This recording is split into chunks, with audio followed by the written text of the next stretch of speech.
Olá, muito boa tarde, eu sou Thiago Gomide e você está agora conectado, conectada ao Multirio na Rua.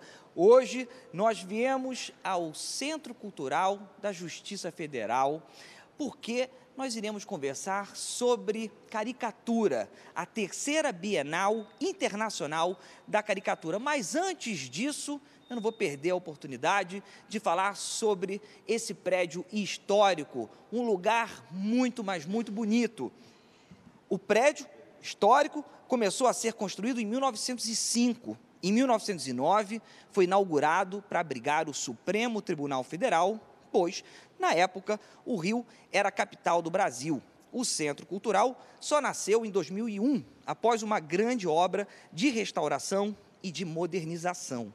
Esse é um espaço dedicado às mais diferentes expressões culturais, abriga exposições, teatro, também temos mostras de cinema, espetáculos de música, e você pode fazer uma visita guiada, conhecer profundamente a história desse espaço. E é para conversar sobre essas visitas e também curiosidades sobre o Centro Cultural que eu converso agora com a Andréa Garcia. Ela é educadora e responsável, entre outras atividades, pelas visitas guiadas. Tudo bem, Andréa? Tudo bem? Tudo bem.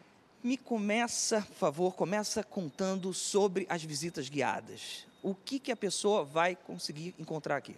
Bom, nossa visita guiada começa falando um pouquinho da cidade do Rio de Janeiro, início do século XX, mais ou menos 1901, 1902. A gente conta como era a cidade. A gente começa falando fazendo um paralelo da reforma Haussmann de Paris com a reforma Pereira Passos, aqui na cidade. Conta aqui o prédio já como Supremo. A gente fala do Bota Abaixo, da reforma Pereira Passos, do Bota Abaixo da cidade do Rio de Janeiro. E chegamos aqui no prédio, na arquitetura eclética, porque a moda na época era copiar a cidade de Paris, né? Então, a arquitetura em voga era a arquitetura eclética e o nosso prédio é todo em arquitetura eclética.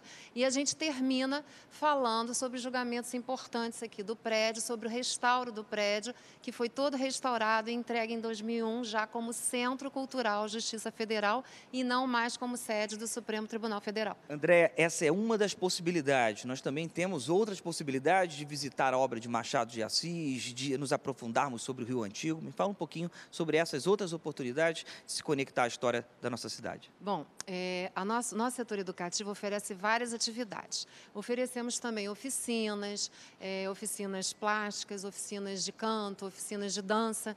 E, além disso, o nosso carro-chefe, vamos dizer assim, a menina dos olhos do educativo, são as visitas lúdicas, que a gente sempre faz após essa visita orientada ao prédio, que a gente considera que é importantíssimo, que conta a história primeiro, e depois a visita lúdica, que nós temos 3 temas para esse ano, que é Machado de Assis, África Hereditária e Rio Antigo. O Rio Antigo a gente pegou o que a gente chamou do Rio antes do Rio, que é o Rio dos portugueses, franceses, índios, o Rio Império, o Rio Colônia, o Rio Império e terminamos com o Rio Bossa Nova. A África Hereditária, pegamos os griots do Mali, que descobrimos que não eram só contadores de história, os griots do Mali serviam até de oficiais de justiça, e a gente conta também essa história bonita da questão da oralidade da África.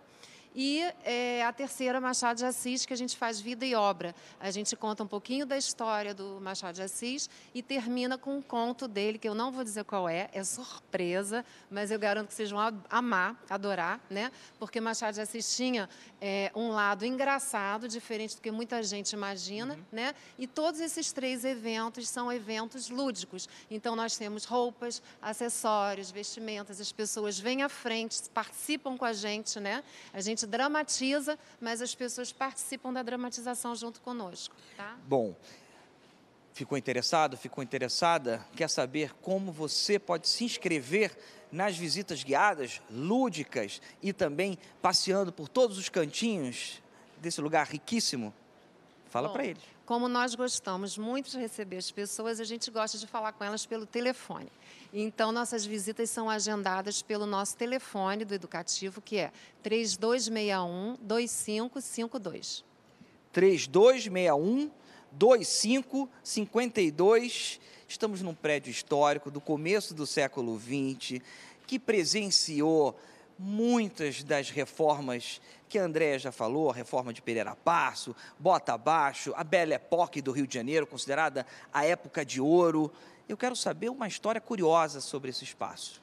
Bom, a história curiosa é a seguinte: a princípio, o terreno aqui, como houve o Bota Abaixo, derrubaram um terreno, né, da igreja e indenizaram com esse terreno. Então, a princípio, o prédio começou a ser erguido para ser a sede de uma mitra arquiepiscopal, uma casa de bispos, uma casa de arcebispo, uma casa da igreja. Só que no meio da construção já passou a ser sede do Supremo Tribunal Federal, foi um acordo da igreja com o Supremo, né, eles entregaram e o prédio terminou e nunca chegou a ser mitra, foi inaugurado já como Supremo Tribunal Federal. Mas dizem, né, as pessoas que vêm visitar, eu concordo, algumas não concordam, que o prédio ficou com um jeitinho, com um quesinho de igreja. E a história interessante é que as portas de entrada parecem aquelas portas daquelas igrejas mineiras, barrocas. E os seguranças contaram para a gente que até hoje as pessoas ainda passam ali embaixo e quando passam fazem o sinal da cruz, porque acreditam que realmente é uma igreja. Só que nunca foi, mas começou a ser erguida para ser uma casa da igreja. Obrigado pela sua entrevista. As fotos da porta, que gera tantas dúvidas, está agora no nosso Facebook e também no nosso Instagram. Agora você vai ver duas reportagens super curtas sobre dois cartunistas. Depois nós iremos falar a diferença entre cartoon e caricatura. Você irá conhecer agora Nair de Tefé e também J. Carlos. A gente volta daqui a pouco. Ele viu nascer a carioquice e foi um dos primeiros a retratá-la. Viu surgir o samba, a paixão pelo futebol, pela praia e pelo carnaval. Viu nascer ao mesmo tempo a cultura dos mais favorecidos, com seus chás na confeitaria e termos afrancesados, e a cultura do morro, com sua música e ginga inconfundíveis. Era o início do século XX, época de efervescência cultural, transformações sociais, da industrialização e modernização do Brasil. Tanto talento impressionou até o Walt Disney, que em sua passagem pelo Brasil tentou levá-lo para seus estúdios. Durante quase meio século, estampou nossas melhores revistas ilustradas.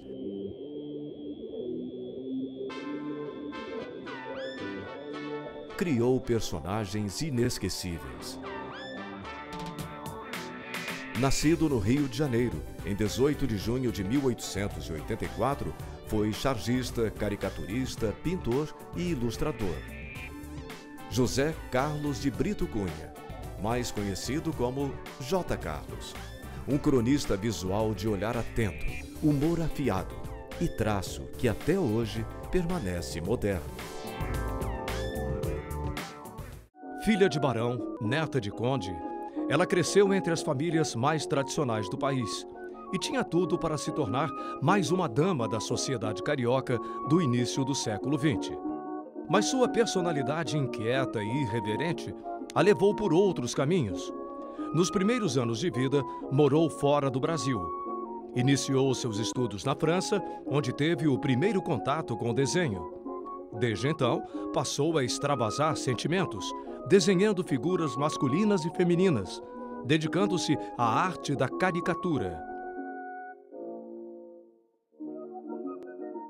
Em 1905, de volta ao Brasil, continuou o trabalho como caricaturista. Passou a assinar seus desenhos com o anagrama Rian, Nair ao contrário. Em 1913, casou-se com o então presidente da República, Marechal Hermes da Fonseca. Era uma entusiasta da música popular. Como primeira-dama, causou reboliço ao abrir os salões do Palácio da República para o machixe e as modinhas. A primeira mulher caricaturista brasileira. Mais do que isso, uma forte representante do modernismo e da atuação feminista de sua época, Nair de Tefé.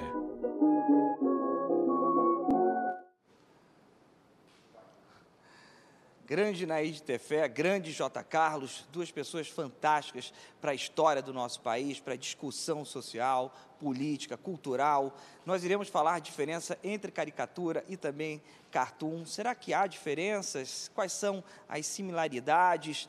Eu estou aqui na terceira Bienal Internacional da Caricatura. E esse ano, a edição do evento homenageia 3 artistas, Lan, Álvaros e Luiz Sá, o pai do famoso bonequinho Viu, aquele da sessão de cinema do jornal o Globo. Diversos profissionais foram convidados a fazer caricaturas, tendo como inspiração esses 3 monstros dos traços que você acompanhou agora num pequeno trecho. Aqui comigo, ao lado, está um dos curadores da Bienal, o Luciano Magno. Tudo bem, Luciano? Prazer imenso estar com vocês. Luciano, para começar, diferença entre cartunista e caricaturista. Todos são artistas dos traços, mas há diferenças e quais são? Na minha concepção, a palavra caricatura, ela é a palavra-mãe dessa arte no Brasil. Ela engloba o próprio cartoon, né, o cartunismo, a própria caricatura, que tem também algumas ramificações, como a caricatura pessoal, a caricatura política. Enfim, alguns autores estabelecem uma diferença entre o cartunismo e a caricatura, né? Mas, na minha concepção, a palavra caricatura, ela justamente é a palavra mãe que os outros ramos dessa linguagem comportam os outros ramos dessa linguagem. O cartoon geralmente é tomado como a piada muda, por exemplo, né? O cartoon ele tem uma característica, digamos assim, atemporal. É a piada do humor que, tanto agora como daqui a 100 anos, ela é entendida. Então, vamos dar um exemplo básico, por exemplo, o cartoon do naufrágio na ilha, por exemplo. Essa é uma piada universal, que certamente, tanto agora quanto daqui a alguns anos ou décadas, será entendido. Já a caricatura, ela tanto pode ser a caricatura pessoal, né, chamado, na sua origem, como portrait-charge, quer dizer, retrato caricatural, né, o retrato humorístico de uma personalidade, como pode ser a caricatura política, que é a charge, né? E assim a gente vai atravessando diferentes etapas dos traços. Eu quero aproveitar o nosso tempo para falar sobre a Bienal. Eu acho que você já deu uma explicação bastante clara sobre as principais diferenças. Vamos falar da terceira Bienal. Por que esses 3 artistas foram contemplados? Por que a escolha de Álvaros, de Luiz e também de Lan? São 3 artistas da maior importância, né, para a história da caricatura no Brasil. São 3 artistas pinaculares. O Lan, ainda vivo, né? Ele esteve aqui na inauguração da Bienal e uma das questões que nós colocamos é que o Lan é uma lenda viva da caricatura, o decano dos nossos caricaturistas, e essa homenagem a ele é uma celebração da vida, né, já que ele está com 94 anos e ainda em atuação. Certamente é o caricaturista, provavelmente o mais antigo do mundo em atuação, né? O Álvaros também foi um grande caricaturista brasileiro e também notabilizou-se pelo fato de ser, além de caricaturista, um grande historiador dessa arte. E o Luiz Sá foi um grande cartunista brasileiro, né? Ele fazia charge para jornais cinematográficos da Atlântida nos anos 40, 50, também criador de histórias em quadrinhos, desenhos para a saúde, cartoons sanitários e, além disso, o criador do mais importante ícone gráfico de cinema do Brasil, que é o bonequinho Viu, que até hoje está nas páginas dos jornais. Aqui contemplando como cenário, nos possibilitando um contato com a obra do Lan, queria que você falasse um pouquinho sobre o que nós estamos sendo brindados aqui. O Lan é o artista que representa, né, retrata justamente a alma carioca em toda a sua diversidade, seja o carnaval, seja a sensualidade da mulher carioca, os tipos característicos do Rio. A própria geografia carioca está retratada na obra do Lan, com a sua característica mulher, de maneira que ele retrata, por exemplo, o pão de açúcar no corpo, né, de uma jovem e sensual mulher. Então, toda a questão do carnaval, a miscigenação de raças, o Lan trouxe isso de uma forma muito forte, né? A contribuição do negro para a cultura brasileira, De maneira que nós temos em lã um artista extremamente brasileiro, né, e carioca. E isso muito nos orgulha, certamente. Você aqui vai conseguir encontrar originais do lã, originais do Álvaros, claro que também tem as obras do Luiz. É muito interessante você atravessar as décadas, não só da nossa cidade, do nosso estado, mas do país. Você tem, por exemplo, uma leitura do Álvaros sobre personagens polêmicos e icônicos da Segunda Guerra Mundial. Você tem o lã, como disse o Luciano, retratando o Rio de Janeiro, não somente com os traços naturais, mas tem muitas obras aqui que não são tão conhecidas dele. Então, vale muito a visita, que fica até quando? Até 28 de fevereiro. Então, o povo do Rio de Janeiro e os que vêm aqui visitar, os turistas, podem apreciar essa belíssima exposição no espaço do Centro Cultural da Justiça Federal, né, que brinda a todos vocês com esses 3 artistas que são importantíssimos para a tradição gráfica brasileira, 3 grandes caricaturistas e cartunistas. Mas todos são caricaturistas porque essa é o nome que se dá a essa arte e linguagem no Brasil, a arte da caricatura, que engloba todas essas vertentes e maravilhosos artistas.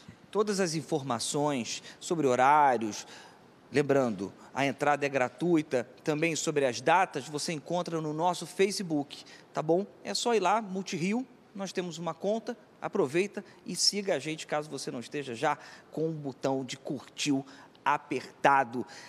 Para fecharmos, qual obra que você mais gosta, você gostaria de nos qualificar como mais relevante? É difícil, no caso de artistas com obras tão maravilhosas, né, definir, mas eu tenho algumas de minha predileção. Eu gosto muito da caricatura do Winston Churchill, feita pelo Álvaros, né, entre outras também, a que ele fez do casal Álvaro e Eugênia Moreira. A fase do lã como chargista do Jornal do Brasil, que nessa Bienal nós estamos expondo alguns originais, cerca de 15 originais da fase do lã do Jornal do Brasil, também destacaria como algo fantástico. Além das mulatas e mulheres do lã, que também são fabulosas. Obrigado, Luciano. Sucesso. Agora, eu gostaria de mostrar para vocês uma série preparada pela Multirio sobre outra linguagem artística que usa o desenho. Eu estou falando da história em quadrinhos. É um material riquíssimo que o professor pode utilizar em sala de aula com os alunos. Vamos ver. Reúna traço, cor e muitas ideias. Acrescente um pouco de splash, bangs, zing, pose e, é claro, muitos cabruns. Chacoalhe tudo com criatividade e pronto! Temos os elementos que formam uma HQ. Quadrinhos, guia prático.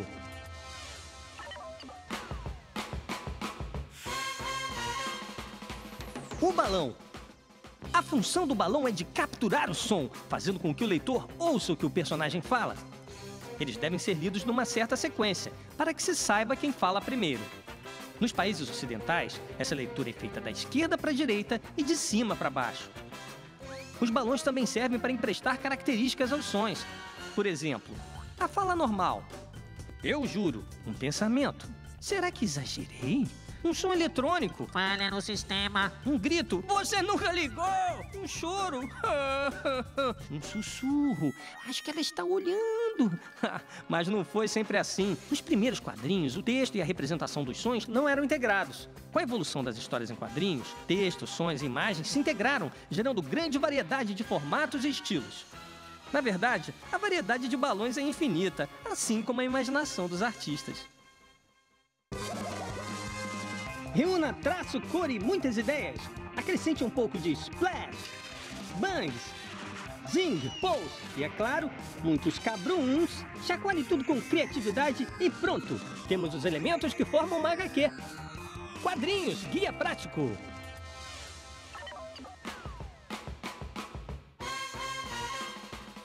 Agora vamos mergulhar no tempo da narrativa. Sua percepção é feita por meio de recursos que ajudam a representar uma ação. A ideia de tempo e ritmo que eles transmitem é chamada de timing. A capacidade de comunicar a passagem de tempo é decisiva para se contar uma história. Por isso, o artista de quadrinhos tem que estar atento a 2 fatores fundamentais: a disposição dos quadros e dos balões. Por exemplo, quando é necessário estender o tempo, pode-se usar uma quantidade maior de quadrinhos, segmentando a ação. Quando se usam quadrinhos maiores e mais convencionais, o efeito é bem diferente. Nesse processo, a ação e o enquadramento se entrelaçam, definindo o timing e ditando o ritmo. Sejam histórias de aventura, drama ou humor, o timing é elemento essencial. E o mais legal é que cada autor imprime seu próprio ritmo. Por isso, o sucesso do timing surge da habilidade do artista em criar identificação com o leitor, transformando o tempo em episódios ou simplesmente em quadrinhos. O Luciano falou, curador da 3ª Bienal Internacional da Caricatura, falou sobre o Winston Churchill desenhado pelo Álvaros. Agora nós estamos mostrando para você. Aqui ao meu lado eu tenho a professora Eliane Raca, da Sala de Leitura da Escola Municipal General Tasso Fragoso, que fica em Padre Miguel, na Zona Oeste do Rio de Janeiro. E ela usa a caricatura em uma atividade escolar e eu quero saber mais sobre essa utilização. Tudo bem, professora? Tudo bom, Tiago. Lá na escola, lá na General Tasso Fragoso, a caricatura não foi um projeto inédito na sala de leitura. A gente tem o hábito de usar caricatura em vários projetos, fazendo link sempre que a gente pode, porque os alunos eles têm cada um a sua inteligência um pouco mais diversificada, né? Cada um tem uma inteligência que se destaca. E você poder abrir espaço para o aluno que desenha, que faz caricatura, que pinta, que dança, que canta, é muito importante. Então, a gente sair um pouquinho daqueles mesmos trabalhos de escrever, de desenvolver redação e trabalhar com um pouquinho da ilustração, da pintura, isso é muito importante para valorizar esse aluno. E aí a gente fez vários links com caricatura lá e a sala de leitura trabalhou especificamente num projeto de Monteiro Lobato, que a 8ª CRE promoveu lá.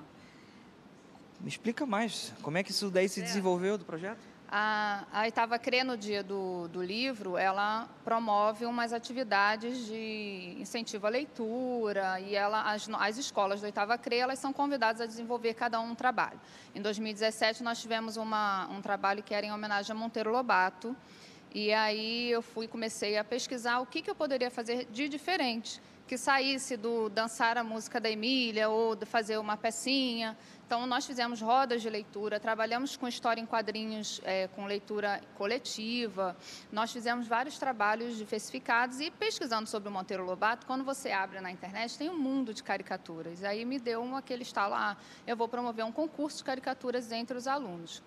Então, eu sugeri que quem quisesse participar se inscreveria. Não foi algo feito com todos os alunos. Eles me procuravam, se inscreviam, aí eles levavam vários links onde eles poderiam conhecer outros artistas que já tinham feito caricaturas sobre Monteiro, sobre os personagens do Sítio do Capão Amarelo, para eles estudarem um pouco sobre isso. Conversei com eles o que era uma caricatura, que não era a mesma coisa do que um desenho linear, que não era a mesma coisa do que você fazer uma foto, como seriam as características de uma caricatura. Dei várias imagens para eles olharem, treinarem, onde a gente se reuniu e cada um fez a sua. E aí nós expomos esse trabalho lá na 8ª CRE. Eu quero saber das fotos dessa exposição. Já peço à produção da Multirio para ir atrás agora dessas fotos, para colocarmos até às 5 horas da tarde no nosso Facebook. Fechado, gente? Você tem algumas? Então, a gente já vai fotografar essas caricaturas e depois desse ao vivo, você poderá entrar no nosso Facebook e acompanhar algumas delas. Sala de leitura. Literatura e caricatura combinam? Claro. Você falou de Monteiro Lobato agora? Literatura combina com ilustração o tempo inteiro. A ilustração, ela é a sua primeira leitura.